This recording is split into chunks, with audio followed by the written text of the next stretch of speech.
पृथ्वीनारायण शाहको सैनिक अभियान अगाडि काठमाडौँको पश्चिममा 2200 र 2400 राज्यहरू थिए। कर्णाली खोलाको आसपासमा 2200 राज्यहरू थिए भने गण्डकी खोलाको किनारमा 2400 राज्यहरू। यो क्षेत्रमा खस, आर्य, मगर, भोटे, गुरुङहरूको ससाना राज्यहरू थिए।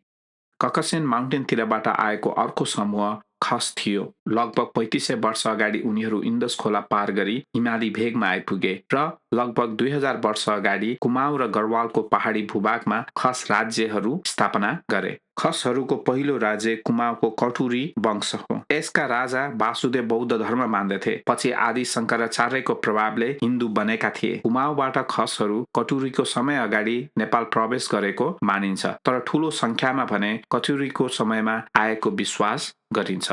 पश्चिममा कटुरी राज्य र उत्तरमा तिब्बतन साम्राज्यको पतनपछि हिमाली भेगमा ससाना राज्यहरू देखिन थाले। यी मध्ये खस राजा नागराज दक्षिण पश्चिम तिब्बतका एक प्रमुख शासक बने। जुम्लाको सिन्जा राजधानी बनाएर खसहरू राज्य विस्तारमा लागे। 1223 क्राचिल्लाले कुमाऊँ कब्जा गरे। अशोक चल्लाले गढवाल कब्जा गरे। जितारी मल्ल, रिपु मल्ल आदि राजाहरूले काठमाडौँमा आक्रमण गरे। यही समयमा खसहरू गण्डकी क्षेत्रमा बस्न लागे। भौगोलिक अवस्थाले गर्दा केन्द्रीय सरकार कमजोर हुँदै गयो। त्यसैले स्थानीय प्रमुखहरूले शासन चलाउँदथे। शक्तिशाली गुटहरू बीच सङ्घर्ष सुरु भयो। यसै बीच यसो वर्मा विजय भए। 1404 जब मलय वर्माले खस राज्यको राजा दाबी गरे, खस राज्य 2200 र 2400 राज्यमा टुक्रियो। जुम्ला, जाजरकोट, डोटी, डुल्लु, पाल्पा, गोर्खा आदि राज्यहरू स्थापित भए।